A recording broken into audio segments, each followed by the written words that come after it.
Hi, this lesson is to help you work through Phonics Unit 29, Lesson 2.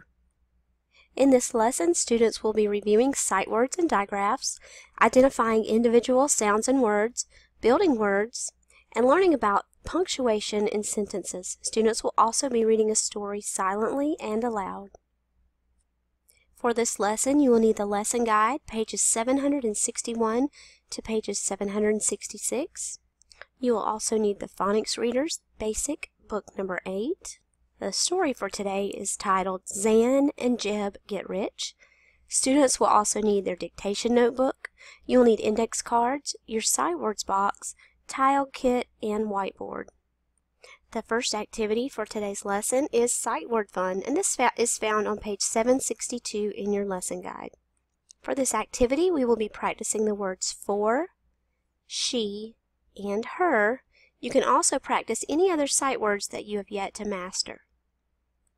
For this activity, boys and girls, you will also need your letter tiles to practice spelling the words at home. Pause this video while you gather your materials and we will begin. The first sight word that we will practice is the word for. Boys and girls, look at this word and take a picture of it in your mind. When you think you can spell the word for yourself, use your letter tiles and spell the word for. Now I'm going to cover that word up. Use your letter tiles and spell the word for. Did you spell F-O-R? You got it. Great job. The next word we're going to spell is the word she. Take a look at this word. When you think you can spell this word, get your letter tiles and spell the word she. Now let's cover it up.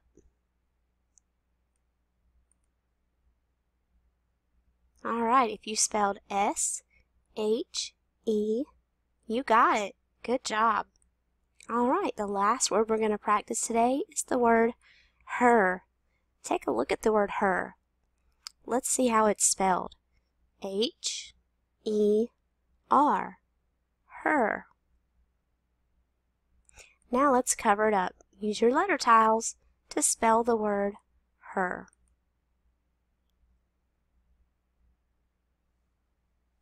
Very good. Now let's check all of our words. We have the word for, F-O-R. She, S-H-E. And the last one, her, H-E-R. To practice more spelling words and sight words, pause this video to practice any words that you have yet to master. Our next activity is head, waist, and toes. We're going to practice identifying and stretching out the sounds in words. As we make the sounds, we will touch the parts of our body as we make each sound.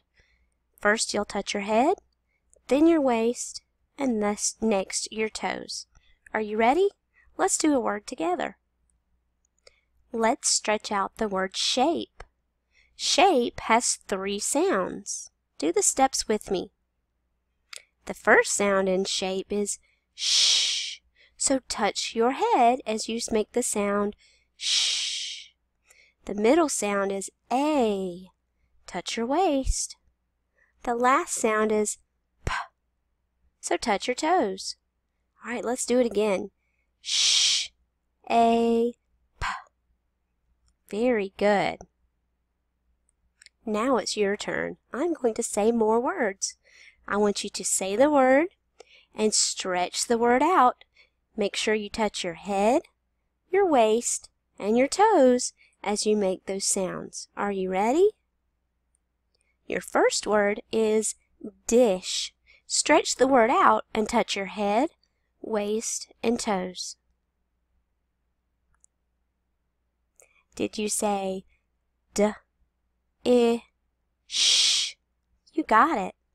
Now what is the last sound that you made? If you said sh, you got it correct. Let's do another word. Thick. Let's do it together. I, k. What is the first sound that you made? If you said th, you got it right. Here's another word. Bath.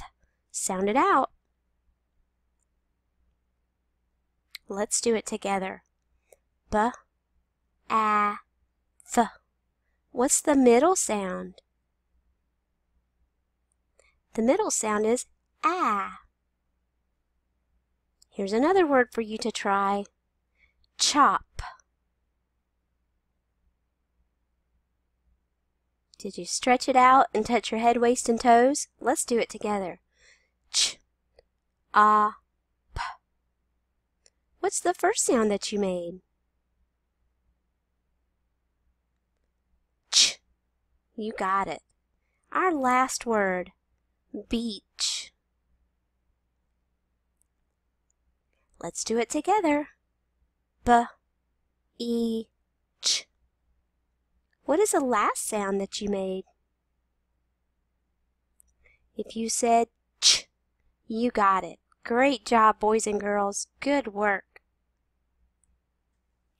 Our next activity for this lesson is practicing onset and rhyme. All right, boys and girls, get your listening ears on. I'm going to break a word into 2 parts. Your job is to put the parts together and say the word.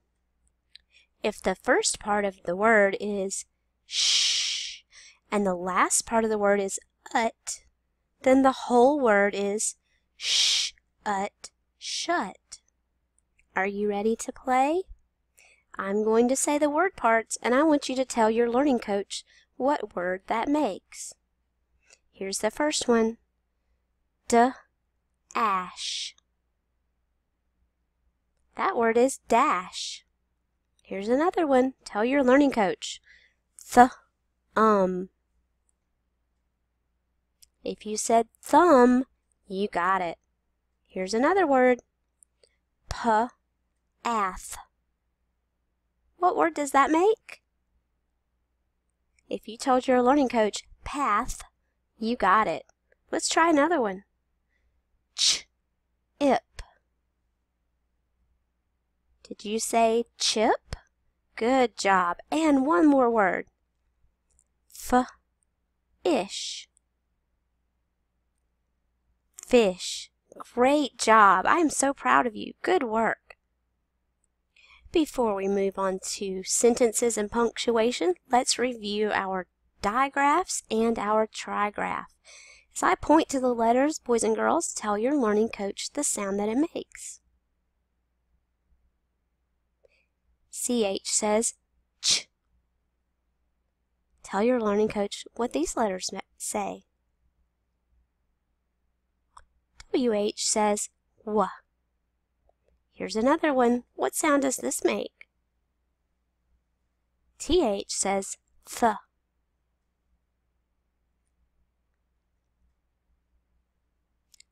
That's right. If you said SH says shh, you got it. The last one is a trigraph. That means there are 3 letters that work together to make one sound. What sound does TCH make? That's right. These letters say ch. Great job. Now we're going to learn a little bit about punctuation. Punctuation is very important for building reading fluency. Punctuation is kind of a big word, so boys and girls, what does that mean? Punctuation is things that you find in sentences that help us understand what we're reading. Here we have a question mark.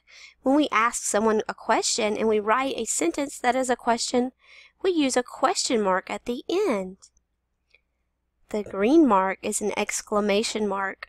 This is when we see something or read something exciting, we would see an exclamation mark. And the last punctuation that we see, and we can see this in lots and lots of sentences, is a period. It's just a little dot that tells us it's the end of a telling sentence. So here we have those punctuation marks again.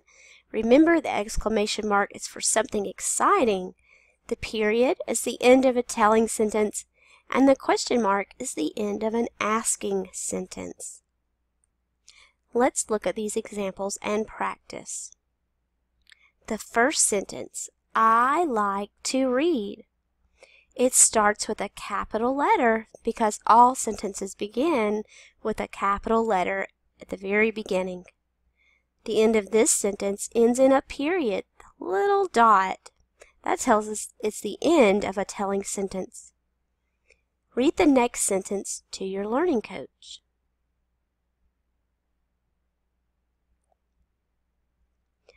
The dog is brown. It starts with a capital letter and it ends with a period. Let's look at the last sentence. Tell your learning coach what you see in this sentence.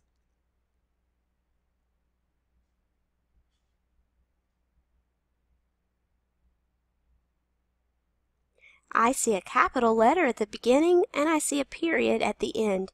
It must be a telling sentence. Let's read it together. I saw an orange cat climb a tall tree. Now, boys and girls, we'll have some sentences. These sentences need to be fixed. Read this sentence to your learning coach and tell your learning coach what needs to be fixed in this sentence.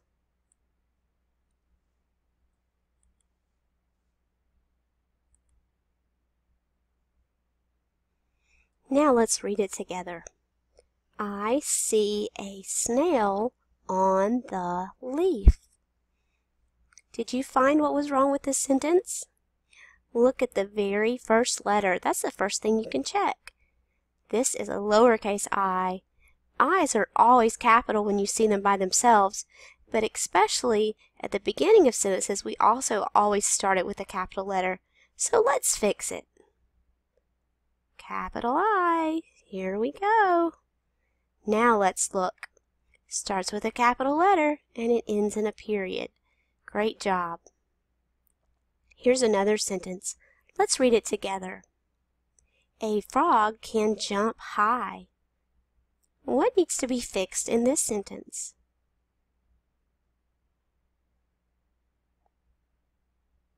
All right, let's check it together. I'm looking at the beginning and it starts with a capital letter, so that's right. And I'm going to jump down to the end. Look, a period is missing. We need a period in our sentence. Now it's fixed. Great job. Here's another example. Let's read it together. The dog is barking at my cat. What is missing in our sentence? Tell your learning coach. Remember, the first thing we can check is the beginning. This word starts with a lowercase letter. Remember, when we write sentences, the first letter is always capital. Now, what is missing in our sentence? If you said it's missing a period at the end, you got it right. Now it's fixed. Great job. To practice a little bit more with punctuation, there will be a link in the comments section below this video that you can watch a quick little video on punctuation when you're finished with this lesson. There are also 2 additional activities found in the lesson guide on pages 764 and 765. These activities include reviewing sentences in punctuation and making up a sentence. You will need your index cards for each of these activities to play with your student. For this lesson, students will also be reading the story Zan and Jeb Get Rich. This story is found in the Reader's Book 8. Be sure to read this story silently a time or 2 before reading it out loud. Now that you've completed the offline activities, be sure to open up the lesson. Remember, we were doing Unit 29, Lesson 2 together. Complete the online games to practice punctuation. Be sure to mark your lesson as complete. Enter your attendance and complete the attendance survey. Thanks for watching.